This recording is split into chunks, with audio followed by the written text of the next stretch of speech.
1945년 제2차 세계대전이 끝나고 일본이 항복하면서 한반도는 해방을 맞았습니다.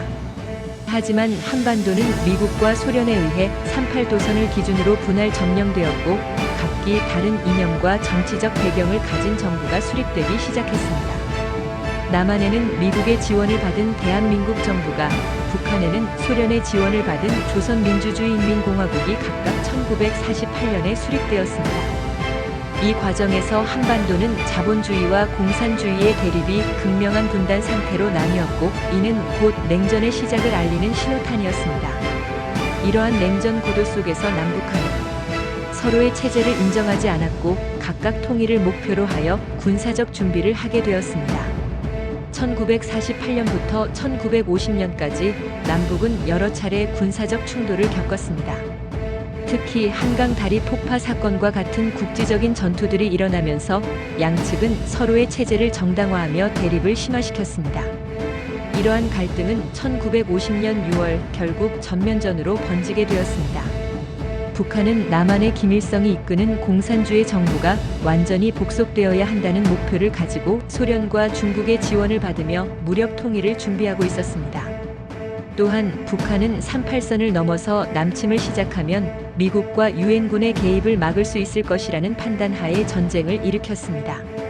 한국 전쟁은 단순히 남북 간의 내전이 아니라 미국과 소련, 중국을 포함한 냉전 시대의 대리 전쟁으로 볼 수 있습니다.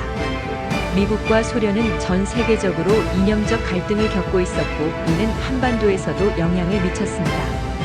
북한의 김일성은 소련의 스탈린과 중국의 마오쩌둥의 지원을 받으며 전쟁을 일으켰고, 반면 미국은 남한을 지원하기 위해 유엔군을 파병했습니다.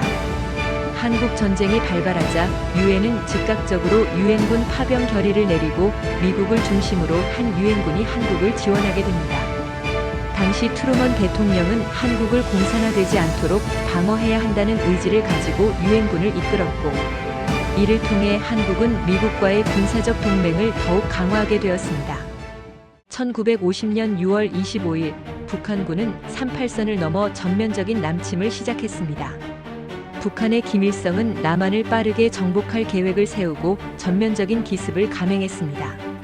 북한군은 서울을 빠르게 점령하며 남한군은 패닉에 빠졌고 서울을 포기하고 남쪽으로 후퇴해야 했습니다. 전쟁 초기 북한의 전투력에 밀리던 국군은 유엔군의 지원을 받게 되었습니다. 미국을 중심으로 한 유엔군은 1950년 9월 15일 인천 상륙작전을 성공시키며 전세를 뒤집기 시작했습니다. 이 작전은 매우 중요한 승리였고 서울을 다시 10월 28일 재탈환하게 되었습니다. 이후 유엔군은 평양까지 진격하고 북한군은 북쪽으로 후퇴하게 되었습니다. 그러나 유엔군이 북한을 완전히 점령할 즈음 중국은 중공군을 보내기 시작했습니다.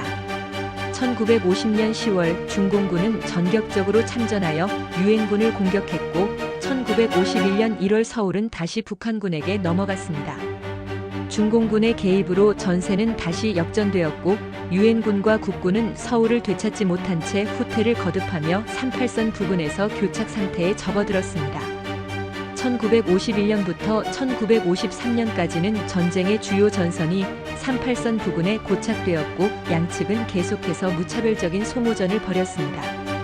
1953년 7월 27일 정전협정이 체결되어 전투는 종료되었으나 평화협정은 체결되지 않았습니다. 남북한은 여전히 전쟁 상태에 있다는 상태에서 휴전선이 설정되었고 군사분계선을 기준으로 양측은 대치 상태를 유지하게 되었습니다. 전쟁 기간 동안 약 300만 명 이상의 사상자가 발생했으며 많은 민간인이 전투에 휘말리면서 이산가족이 되거나 피해를 입었습니다.